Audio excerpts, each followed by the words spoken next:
Welcome to the Union News Podcast.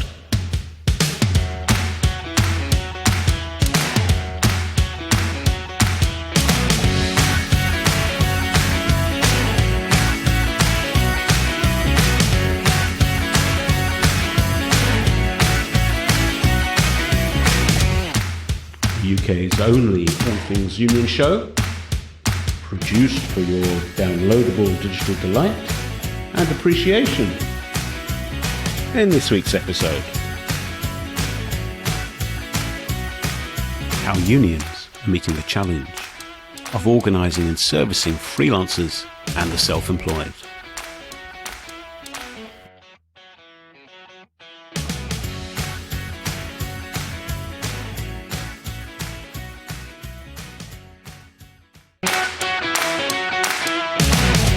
Hello and welcome to Union Jews, the UK's only all things union podcast. I'm Simon Sapper, and in this episode we'll be taking a deep dive into the relationship between unions and the self-employed or freelancer community. This is a big and growing deal. Latest figures show that around 5 million people are self-employed in the UK. That's 1 in 6 of the workforce, an increase of over 50% since 2000. But unions traditionally work best for employees, not freelancers or the self-employed. All that's changing. There's a growing appetite amongst those 5 million for a collective voice, fueled partly by things like the original coronavirus employment protection schemes and the replacement just recently announced, leaving out large numbers of freelancers as if they were a forgotten and unimportant group. We'll hear from experts in the field, just as you'd expect from a Union Jews show. We've got Pam Morton, National Freelance Organiser for the National Union of Journalists, Paul Evans, Assistant National Officer at BECTU, Kate Dearden, Head of Policy and Research from Community, and Kat Molesworth and Nicole Ocran, founders of the Creator Union. Is unionisation of the self-employed really within our reach, or is it just a pipe dream? Let's find out. So, unionisation of the self-employed, where to start? Well, the self-employed come in all sorts of shapes and sizes, as it were, from those bogusly self-employed, having all of the obligations but none of the rights of employees, to those shunted out of employment by outsourcing, to the genuinely freelance workers who are an established part of some industrial sectors. The numbers have grown and are set to keep on growing. This is a sector that can't be ignored, however they get into the self-employed category. One sector where freelancers are an important and established part of the landscape is journalism. National Freelance Organiser Pam Morton explains the challenge and how the NUJ seeks to meet it. Within freelance, you've got so many different ways of working. So you would have someone who might be doing a short-term contract, who's in a workplace. You have other people who are often referred to as casuals, who maybe do 1 day a week, but on a regular basis for someone. The vast majority of our members work from home, so it's an issue about getting to them. We can try and get to individuals who work in the workplace if we have a chapel there or if we have reps, but we have to look at how we reach out to individuals who are working from home and don't have any other contact with anyone else who might be within the NUJ. It might be that they just sort of, just get on with their work, pitching stories to a commissioning editor, and that's the interaction that they have with them. So we have to look at that. I think that's a big challenge. I mean, I think there are sort of probably problems with a small union like the NUJ. I mean, we've got 2 organisers who deal with freelance members. We also deal with Wales, and we're often firefighting, and it's very difficult to sort of create the time that you need to actually recruit. And I'm aware that other bigger unions have actual designated recruitment organisers or officers who probably like doing it. It's a skill as well. It's not a skill that everyone has. Yes, organising is a particular skill, but other unions who have organisers don't operate in the same very difficult marketplace, as it were, that the NUJ does. And also, as far as I'm aware, the NUJ is fairly unique. Well, it can't be fairly unique. I mean, I think the NUJ is unique in terms of having freelancers as part of a national officer's title or as part of a branch title, and freelancers branch, for example, which I think is one of the largest in your union. So Is it really then a question of getting the communications right and focusing on those basic issues such as how to pitch more effectively? How much should you get per word that gets commissioned? Are those the sort of bedrocks of the organising strategy that you need to employ? I think that people join because they see a campaign and it's something that resonates with them. I mean, yeah, you're right. London Freelance Branch is the biggest branch. We focused on some campaigning and advertise. I think we have to do that. Being a smaller union, we are unique. I think even when you talk to BECTU, a lot of their members work in a different way, again, from how the NUJ members work. If that is the normality, then what the COVID crisis must have been tremendously challenging for the NUJ and for BECTU as well, I guess, given that where you're starting is kind of so changeable and so unstable. How has the NUJ been able to cope with COVID? I suppose if any issue was ripe for campaigning, how to stay safe during COVID is. Right at the start, we were getting a lot of freelancers who were saying, particularly in sports, saying all sports has been cancelled. My employer is saying that the shifts after next week are all cancelled. PAYE freelancers, which is another sort of grouping of those who've fallen between the cracks.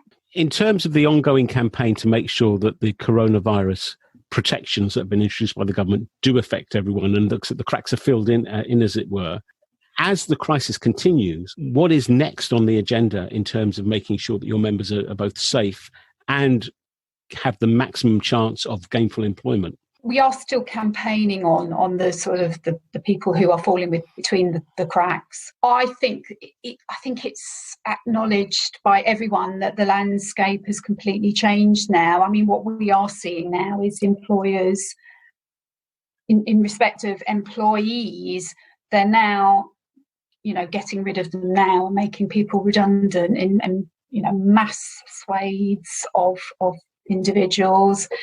And I think those people may initially go freelance, but I think the picture has changed and it has to be part of the wider campaigning that we're doing on the News Recovery Plan. There's some proposals for the medium term and longer term about the industry surviving. I think what will happen is that these companies will get rid of a lot of employees and then realise that they actually can't function without people working for them. I mean, at the same time, we're getting quite a lot of members who are wanting us to look at contracts, and it's just got to come back, really, that work. But I don't think that it will come back in the way that it has been up to now, which obviously makes it extremely difficult. But does, in an ironic way, is that a fillip, if you like, to people joining the union, a greater incentive of people joining the union and becoming aware of the value of being able to work as part of a collective?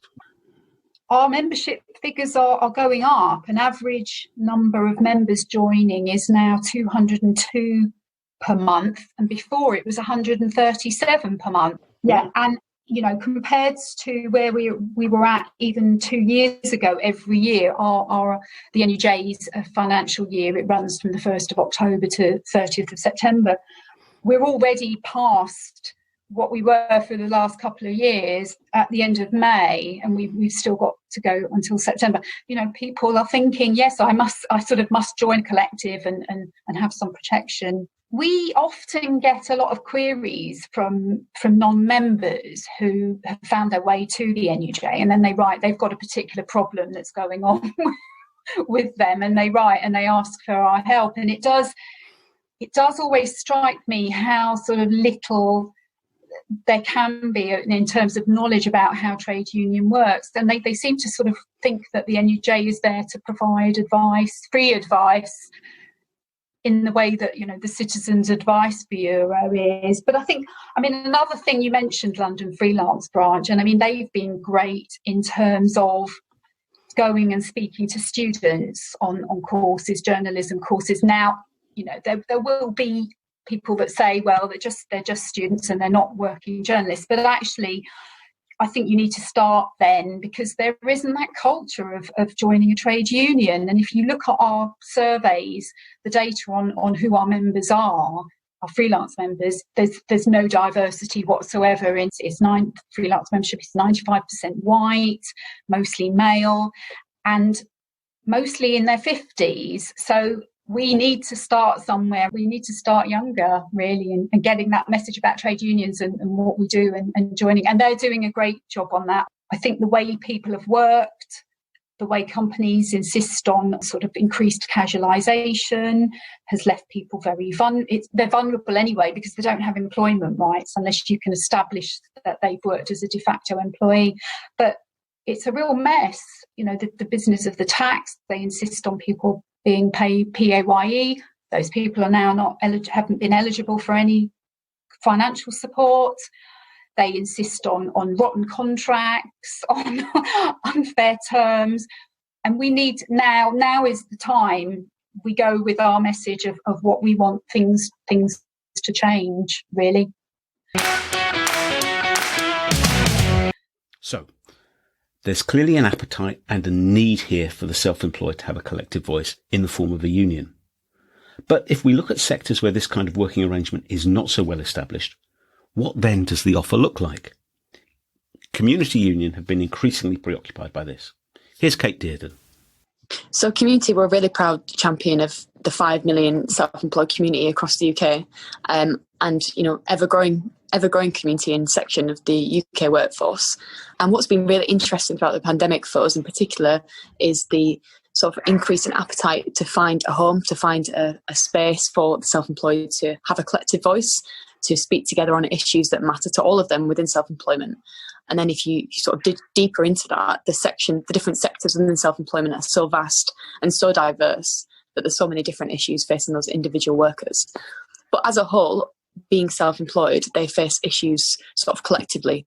And we've found that for those individuals, the pandemic has shown the sort of exacerbated inequalities that those workers face.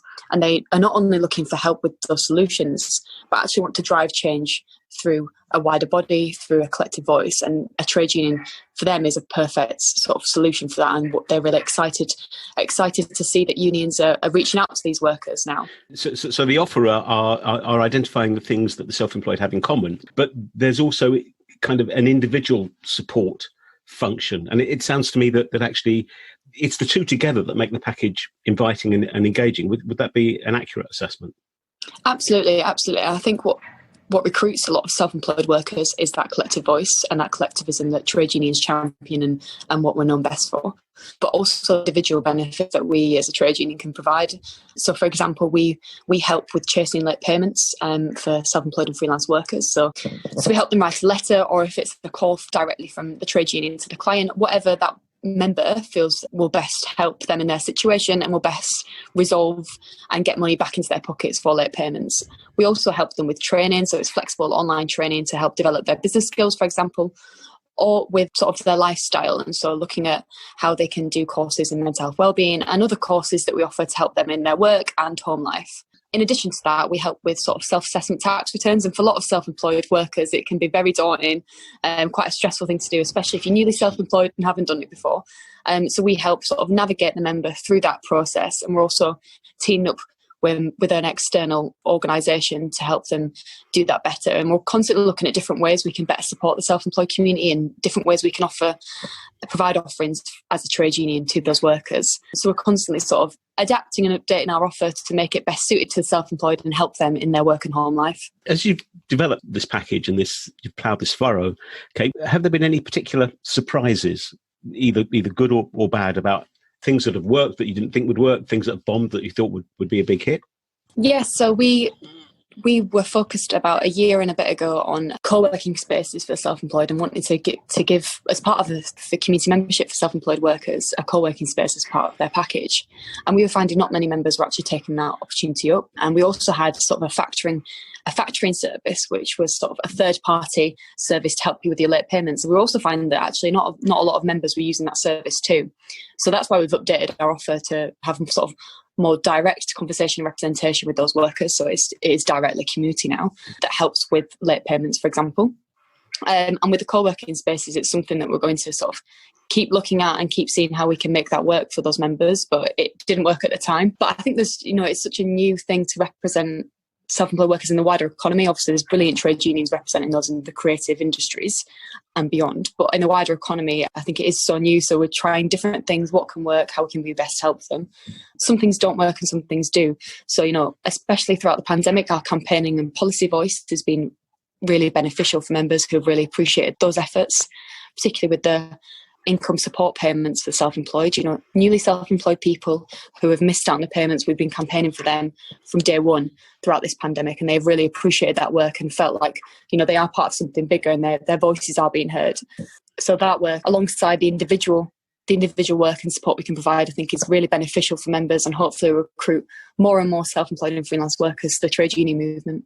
I mean, in terms of the way things develop, this is almost a virtuous circle, isn't it? If members are satisfied with the service they're receiving, they're more likely to stay members and become engaged and get more involved. It seems to me that a lot of the support and benefit services that are being provided, it wouldn't be out of place in a kind of employee assistance program that would be run by a big multinational corporation. But of course, presumably community members can access these services at a fraction of the cost that they'd have to pay if they were trying to do so commercially. Yes, absolutely. And as part of our wider offer, we team up with benefits and services across all different parts of our economy to offer cheaper rates for our members as being part of the union. And we want them to get back as much as they can that they pay in their contributions. And that's the best way we think we can work. For example, we have a local community fund that a lot of our members can put a bid into to support more initiatives in local communities. And that's why we're really proud to be called community and part of our ethos. And we've been also holding some sort of drop-in sessions for our self-employed members to say, what services could help you more? What would you like to see the union offer? And they've been really beneficial in getting that feedback to make sure that we are not only competitive, but we are still sort of relevant for those workers. The appetite for an assertive, organised collective voice is not just fuelled by economics. There are also issues of diversity. Here's Paul Evans, Assistant National Officer of BECTU. An industry that has a lot of people that are prepared to work for free or, on a voluntary basis, or because they have the sort of safety net underneath them that allows them to do it, is also an industry that is socially exclusive. You don't get people from low income backgrounds succeeding in trades and crafts where there are a lot of volunteers, when people are relying on the bank of mum and dad, or where some of the people who are working in it are maybe retired or sort of comfortable. That sort of thing, that's an industry that doesn't have people from minority backgrounds. It doesn't have people from low income backgrounds. And to some extent, those audiences need catering for, and those audiences need a voice. To some extent, everyone's got a social responsibility. I think people have a moral duty to do everything they can to make sure that pay at the entry level is reasonably good. Remember, there are no social exclusion problems in professional football because professional footballers get paid properly. You wouldn't look at the names and the faces on the back of a football program and say, no, this is all posh people.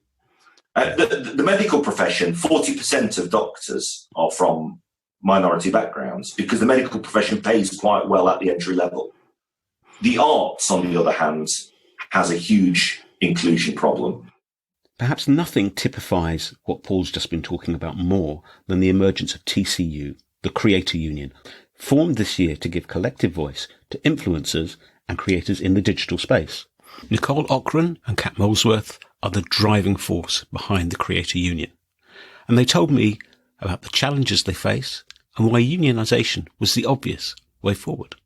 I think the reason that we desperately need a collective voice is because the old principle of divide and conquer is very much used in the industry. So there's a feeling of scarcity around work. There's always the sense that you could be replaced with somebody else, that if you don't accept poor terms, that there's 20 other, 30 other, 50 other people standing behind you to take that campaign. And there's no power for the individual in this situation, and there's no ability to influence change. So I think together we all have a huge amount of power, and that's one of the reasons that we wanted to start a union, because we're just sick and tired of the same tactics that were being used 15 years ago to pay less for our work being used now. Right, and it's one thing to have a collective voice, but it's another thing to actually talk about a union? I mean, you could have a guild, you could have a network. What's the appeal of a union in this context? I mean, I think for me, it's definitely, it provides a level not only of security, but also a level of access that not a lot of influencers who are considered influencer content creators who are considered to be, I guess, I mean, you could say that they're the smaller influencers, the smaller creators in marketing speak. It's always the nano or the micro, for example. Because like Kat was saying, like there's a hierarchy in terms of the way that we are ranked by other people, as well as within the space. So I think for me in particular, being able to contribute to a union as well as provide a space for smaller content creators and influencers to have access to resources that they wouldn't necessarily have access to outside of that, again, monetarily, legally, all of those things. And also I hope in future for us to be able to lobby for changes within our industry, the industry that we've created and worked in for, over 10, 15 years now. Right. So what are the particular issues, and particularly are there issues of kind of intersectionality that are involved here that means that there is a desire for some sort of collectivism to overcome the individual nature of the work that you do? Absolutely. Again, I think my anecdotes will always be around, being a Black influencer in the space. I have a lot of friends who are Black content creators, Black influencers who have been working in this industry again since the beginning of time. A few of them, have been creators since before any of this was being monetized. And so I think for Black content creators in particular, there's a real issue around pay, and again, a real lack of knowledge around what Black content creators can and should be being paid for their work. And particularly, we saw an influx of Black content creators being asked to work for free. Everything after Black Lives Matter, a lot of brands and agencies were kind of scrambling to, ensure that they had that kind of content going up on their Instagram feeds, for example, which then meant that brands were kind of trying to seed product out to Black content creators. And so, Kat and I have these conversations with our colleagues like almost every day, people being, messaged by brands or emailed and, trying to figure out and we have influencers asking us what their rate should be for certain things and advice again around usage fees and image rights and all of those things that unless you are working within the space or have any knowledge of copyright or any knowledge of photography and all of those things, those aren't things that you get taught. And when you start this job, there isn't anywhere that tells you any of those things. So it is like, I mean, we are a union in the sense that we've created this space for people to be able to come to us and ask those questions, but we just want to be able to kind of push that message out even further. And you talked about intersectionality, Simon, and one thing that really strikes me is when I hold clinics to give people advice on pay and working terms is that systematically Black creators and other creators of colour are being underpaid by vast amounts. Sometimes in some cases by thousands compared to their white counterparts. And they're not creating substandard work. They are creating exceptional work. They are creating exceptional value for the people who work with them. But there's a lack of opportunity. And when those opportunities come up, they are severely underpaid. And it is incredibly stark. And it's something that, has really galvanized us into pushing this as a union, because sometimes enough is enough and you have to take the kind of action that could be felt at a political level. Yeah, I mean, that's a striking thing, isn't it? That in the training and the education and the courses you can do on all this sort of stuff, which of course are multiplying all over the place because it's a growth sector, there's this huge gap which allows people to be massively exploited.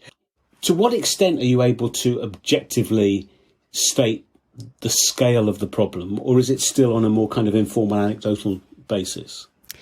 Well, I mean, that's one of the reasons we're carrying out surveys and using data analysis and gathering that information so that we are able to put forward this kind of objective fact, so that it's not all just us talking about how badly we're personally paid, but that we're reaching out into communities that we wouldn't have any understanding of, but who are still in the creator space. So that's really important to us to come up with actual numbers, actual facts and figures. And once we form the union and have a membership, that kind of data analysis will be something that we do regularly. Yeah, I know. I mean, I would, if you're listening to this out there in podcast land, you need to go onto the TCU's website, because actually, in terms of an organisation that is committed to understanding the reality, the facts of the reality of the people that are involved, you won't find a better example. I mean, the data gathering exercise is tremendous. Nicole, in your article on the Sky News website back in July, which was a great article, really set out the stall very effectively, if I may say so. But at the beginning of the article, there's this fantastic picture, really colourful, energetic picture, but it's overwhelmingly populated by women. I mean, about 3 men in a room of about 110 people. To what extent is gender one of the main drivers, or one of the main issues that needs to be addressed in this debate? So that picture was actually taken at my conference, Blogtacular. And when we started out, we thought it was very equal. It was all pitched, not to any one group of people, but the people who came were women. And that is because largely our industry is female. So I can name all of the guys in that picture that you were talking about, because both of them. well, no, there's at least 5, but I can name all of them, because that's how few men actually come to those events. Now, it's not to say that there aren't more male bloggers out there. They just potentially didn't choose to come to our events at that period in time. But it is an overwhelmingly female space. It is in corporate as well. There's like the famous saying that if men were in charge of social media, there would be equivalent to the CFO for social media. So, we're already on the back foot there as an industry, because, when you're female led, people value the work of women less. And I think that has fed into some of the problems that we see in the way people are treated. The expectation that a woman will give up an entire day to come and model and work for a fashion brand, which I know happens to Nicole, for no compensation at all, when everybody else in the room is being paid, is very standard in this industry. That should be criminal. That should be criminal, really. In theory, it is, isn't it? Well, actually, you're right, Kat. Yeah. In theory, it is. Yeah. My goodness. In theory, yeah, absolutely. And exactly that. And I think it is the expectation that, especially, I can only speak to, I can speak to other areas as well, but it is, fashion and beauty in particular fall foul of this all the time, even some lifestyle brands, here and there, but the expectation is that we are just, having to be deferential to their asks, and the fact that we're even being asked or considered means that we should kind of bend over backwards to be able to work for that kind of, or work, I'm saying in air quotes, for that kind of opportunity. And I'm very intrigued to know what's happening to the men in this space and how they're being treated, because I can't imagine the same asks. I just can't imagine the asks being the exact same, but I'm willing to be proved wrong. If we roll forward a little bit, I mean, what are your aspirations for the kind of medium term for the TCU? We've touched on this earlier. I look forward to the day that we're able to kind of lobby Parliament and again and sort of actively work with the likes of the SA, the CMA, in terms of the regulations around influencers and disclosure and all of those things, and as well in terms of payments, and not only fair pay but payment on time. I mean, if all of the freelancers in this country could get together and lobby for something like that, I think that would be a game changer, because honestly, it's a daily struggle, especially now in the times of COVID. Like, it's just something that has just been just making me so angry every day that we are still having to have these conversations with people, actively asking them to pay us and pay us on time is just beyond exhausting. I think One of our other big ambitions, certainly for the short, medium term, is to work with industry to sign them up to a code of practice, to work with them to have them accredited so that influencers and creators can look at a company and see that they are signed up to a set of values and a set of practices, which include paying people on time and which include setting fair hourly rates and using contracts that we've worked on, so that they can look to that as a sign of quality and they can be reassured that working with that company is going to be a good and enjoyable experience for them. And if it's not, that they have us backing them up. TCU operates mostly in a visual space. Closer to home, podcasters are also facing similar issues. The podcasting sector continues to see exponential growth, not just of podcasts themselves, but also of the numbers of people working on them. There are already some impressive initiatives to bring this community together. Lily Ames set up UCAN, the UK Audio Network, and leading podcaster Sarah Miles champions inclusivity with her Rise and Shine project. But given the crossover between radio and podcasting, it's not surprising to find a fair smattering of BECTU members here. So, is that a platform for unionisation?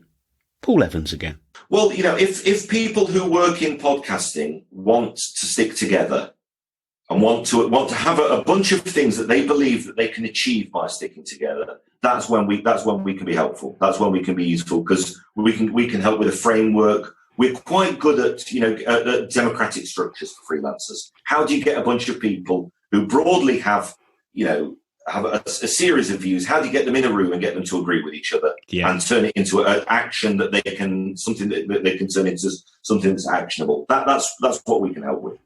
A union won't usually do very much for you. What a union will do is it'll help you do an awful lot for each other. And that's the message I'd say to people, that really, if people who work in podcasts don't believe that they can achieve anything by acting in concert, acting together, all adopting the same position, or having a good conversation, agreeing a position, and then adopting it and doing something on it. If you believe that that's not possible, then I don't think that there would be any point in unionising people or doing any collective action for people who work in podcasting. If you think that there is scope to establish working norms, for instance, for instance, it could just be payment practices. It could be just, the way that employers pay you, or the way that working hours, length of the day, what is paid and what is unpaid. I did work with photographers years ago, when photographers were saying, people were saying, well, I only had you for an hour, so why am I paying, I'd only pay a plumber £15 an hour. And the photographers are going, well, no, what you're paying is you're paying for someone who's got loads of expertise that I had to acquire expensively. I've got loads of kit, which I had to acquire expensively. I'm going to do loads of prep before I turn up. I'm going to do loads of work, post-work after I've done the job, that sort of thing. So helping people to communicate what the totality of the service is. And sometimes the only way to do that is to do that collectively. Because remember, but freelancers are also very competitive amongst themselves. Because you're always going to come up with that problem, that freelancers are in competition with each other. And what is it? What is the sphere that freelancers will say, okay, we're not going to compete on this? And in particular, I think people should always find ways of avoiding competing in a way that results in a race to the bottom. If you've got competition that drives up excellence and that drives up the rates of pay, so you're looking at, because freelancers always love their work. Whenever as a union we've ever said to people, action we want to do is likely to damage the industry, and they'll immediately say no, they won't be interested in that. So I think you have to sort of get people to talk about the guild issue as well. What's the things that's stopping investment in capital equipment, for instance, investment in capital infrastructure, investment in training, the development of relevant skills? What's getting in the way of that? Because a race to the bottom stops that. And people might be prepared to say, okay, we'll suspend hostilities with each other to work on that, so that we can just compete for quality. And if you were to do a bit of crystal ball gazing, say looking 2 or 3 years down the track, given what we've discussed about the nature of the podcasting sector and the things that can encourage people to come together, even though they might be in competition with each other. What would you regard as kind of positive signs in terms of working conditions in the podcasting sector, if we were hypothecating what's going to happen over the next 2 to 3 years? I think, for instance, you'd have a norm on what paid work is. Does paid work start at the moment that the microphone gets switched on and the broadcast light, so to speak, goes on? So, for instance, if you do a program that lasts an hour, do you get paid for an hour? Or do you get paid, is the norm that you have an agreed period of prep and an agreed period of posts, whatever you'd call the bit of work you do at the end. So I think you'd have that norm, so that if you're being paid by a company that's hiring you as a freelancer, that what they're doing is they're buying that package. I think that's something that podcasters could agree on. And I think the second thing is that having the idea of a professional rate, because again, you'll have the problem, 20 years ago I was working in the web development industry, and our big problem was everybody had a nephew who, my nephew's, he's great with computers. But nephew, he or she, they'll build a website. My nephew or my niece will build a website for me. Why do I need to pay you? And we always have to say, well, yes, you definitely can get the sort of, we've seen the sort of websites that teenagers put together, and they're not the things you can have as your corporate website. They always used to have flashing GIFs and flashing unicorns and things like that. So we sort of established the idea that there are a set of professional standards. So I think if you can if you can get people together to establish the idea of norms, but also establish the idea of professional rates, that there is a difference between a professional and an amateur. And the way to tell a professional is, at least in part, by looking at how much they get paid. So what does all this tell us? What can we learn from all this? 4 things, I think. First of all, there is an economic case, almost an economic imperative that drives the self-employed, drives them towards collective voice and unionisation. This is epitomised by the coronavirus job retention scheme, the self-employed scheme, the successor to both those schemes that has just been agreed and is going to roll out from November for a 6-month period. The cracks that were evident in the original scheme, which caused lots of self-employed people to fall through them, not be covered, exposing the weakness and inadequacy of universal credit payments. Those cracks have not been filled in. It's the same story and therefore the same argument. And it's only by working collectively through unions like BECTU, Prospect, NUJ and the others that there's any chance of getting the political traction to really make a difference on that. That's the first thing. So the second thing is that actually, as we've heard, there are some particularly striking, egregious, you might say, demographic issues that drive people towards a collective voice and towards unionisation, particularly when it comes to the way in which women and people of colour seem to be systematically being mistreated and exploited. And the survey work that the Creator Union are in the middle of carrying out will be extraordinarily powerful in terms of bringing that injustice to light. Third thing is that there are many players and actors in this sector. TCU, NUJ, BECTU, that's all in the creative space. And that's fine because there are many more people working in that sector than there are trade unionists. There's room for everyone to play their role and to grow and to contribute to the campaign for independent representation and collective voice and collective bargaining as well. And then finally, I reflect that there is a difference of approach between those unions who have been involved in the long term representing freelancers and the self-employed, for whom that way of working predates the sharp increase over the last 20 years. It's part of just how that particular sector has been structured and resourced.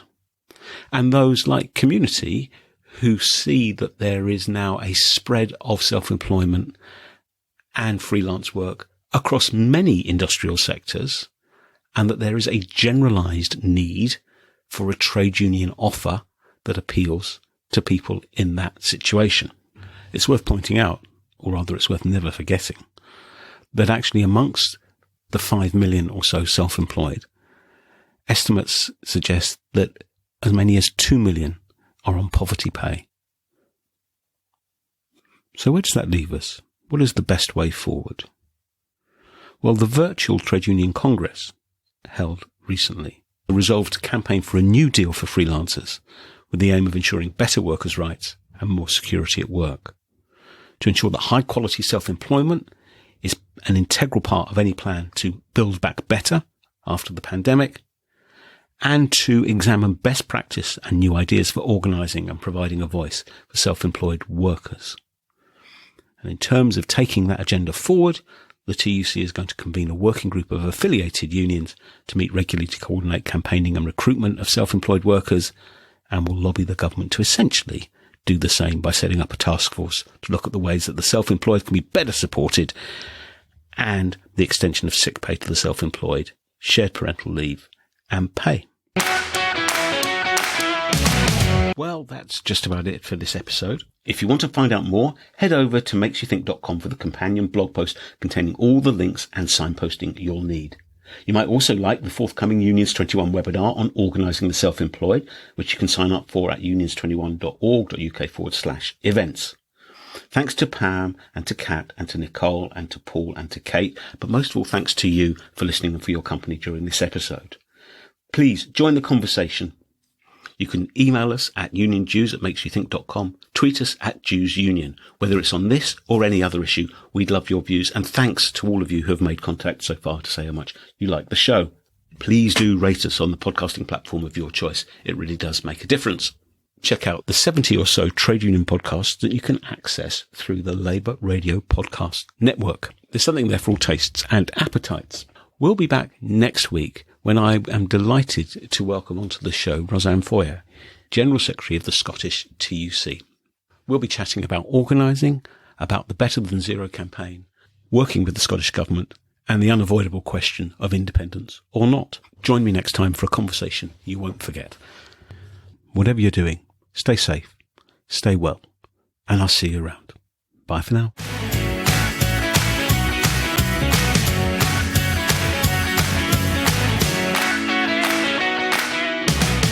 The Union Jews podcast is presented by me, Simon Sapper. It is a Makes You Think production.